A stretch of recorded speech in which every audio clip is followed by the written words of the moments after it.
Dan kita lanjutkan ke dalam 2.1, yaitu latar belakang negara Malaysia. Yang pertama itu pendidikan. Berbicara tentang pendidikan di negara Malaysia sudah sangat maju. Kenapa?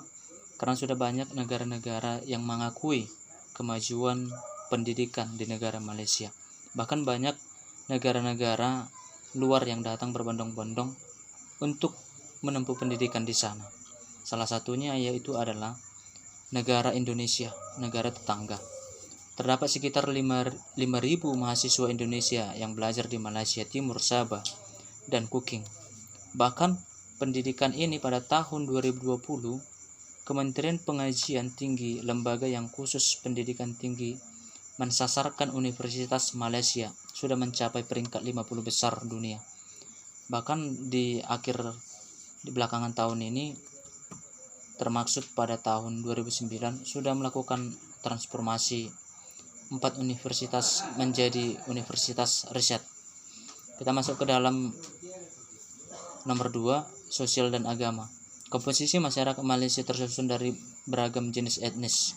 Pada saat ini, dari populasi total penduduk Malaysia sebesar 28 juta jiwa, terdiri atas etnis Melayu sebesar 51%, suku-suku asli, yaitu diantaranya suku Iban di Sarawak dan suku Kadazan di Sabah, sebanyak 11%. Etnis Tiongkok sebesar 24%, etnis India atau mayoritas suku Tamil sebanyak 7%, dan etnis lain termaksud pendatang dari negara lain. Dari sisi statistik keagamaan, komposisinya meliputi Islam 62%, kepercayaan Tionghoa 13%, Kristen 9%, Buddha 6%, Hindu 6%, kepercayaan animisme 1%, dan yang tidak beragama 1,3%. Kita masuk ke dalam 2.2, awal masuknya kekristenan di Malaysia. Pada abad ke-7, Kristen Nestorian sudah ada di Malaysia. Namun pada abad 13, Kristen Nestorian gagal berkembang dikarenakan adanya unsur Melayu. Kegagalan ini disebabkan oleh Kristen Nestorian yang tidak menghargai kolektivitas kebudayaan Melayu. Kristen Nestorian mengharamkan perkawinan poligami, sedangkan Melayu identik dengan perkawinan.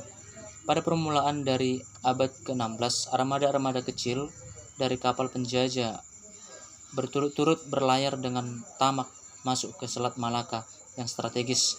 Pertama orang Portugis, kemudian orang Belanda, dan akhirnya orang Inggris. Bersamaan dengan mereka datang utusan Injil Kristen yang pertama masing-masing dengan imam dari tanah asalnya.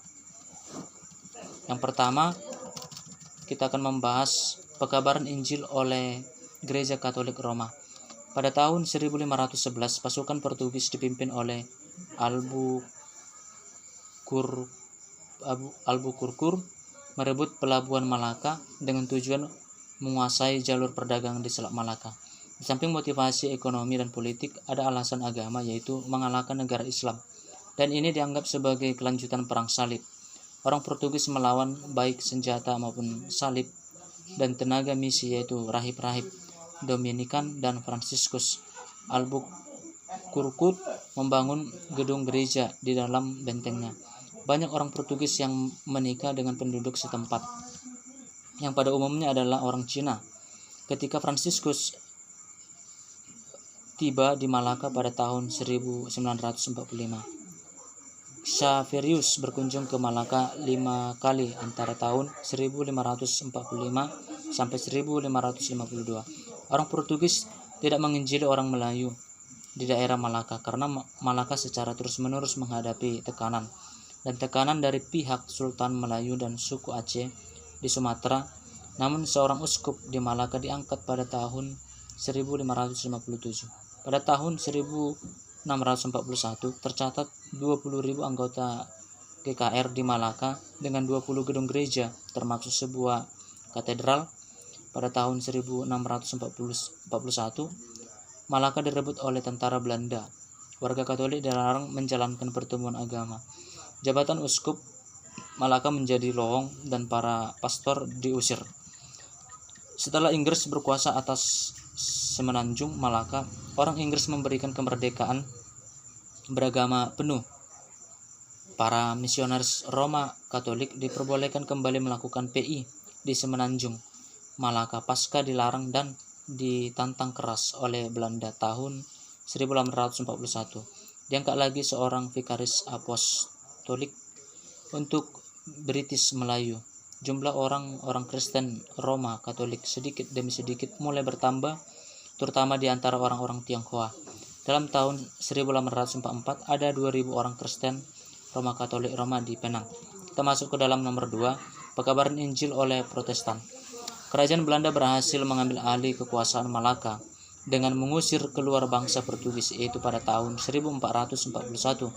Pendeta Protestan diutus ke Malaka dengan tugas melayani orang Eropa di pelabuhan tersebut.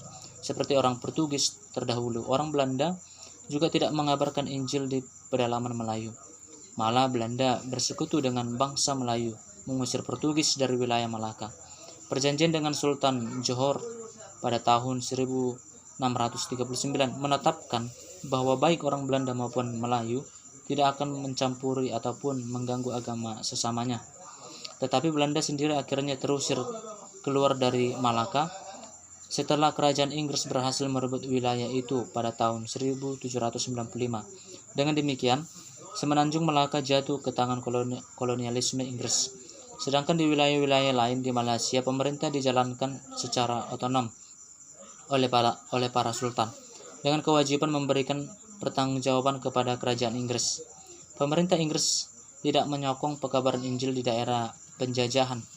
Dalam perjanjian, Pangkor Inggris mengakui hak hukum sultan-sultan Melayu di federasi negara-negara Malaya atas segala hal yang berhubungan dengan agama dan kebudayaan Melayu. Di wilayah Strait Settlement, pekabaran Injil di antara umat Islam dan Melayu tidak dilarang menurut hukum. Namun, orang Melayu yang menjadi Kristen akan menghadapi tekanan, ancaman kekerasan fisik maupun diusir dari sukunya yang menganut tengah agama Islam. Waktu orang Belanda merebut Malaka, gereja GKR dilarang dan orang-orang Roma Katolik dijadikan orang-orang Reformat.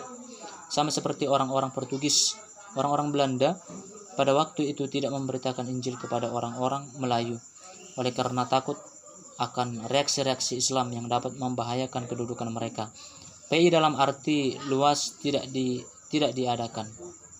Dan setelah kekuasaan Belanda sudah mulai berkurang, kebanyakan orang-orang Kristen Peranakan dan Tionghoa kembali menjadi Roma Katolik. Pada waktu orang-orang Inggris datang di sana pada tahun 1795, mereka ada menjumpai gereja Belanda, tetapi tidak ada orang-orang Kristen Protestan lagi.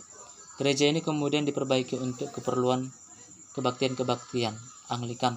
Pada tahun itu orang-orang Belanda masih menyatakan tuntunannya dan mengklaim bahwa Malaka di bawah kekuasaan mereka. Barulah dengan perjanjian perdamaian antara keduanya pada tahun 1824, Semenanjung Malaka diakui sebagai daerah kepentingan Inggris. Inggris, terutama Gubernur Inggris yang dikenal Thomas Stamford Raffles, sangat berjasa untuk hal ini, yang juga menjadi pendiri negara Singapura. Demikian pembacaan saya, selanjutnya akan dilanjutkan oleh teman kami. Terima kasih.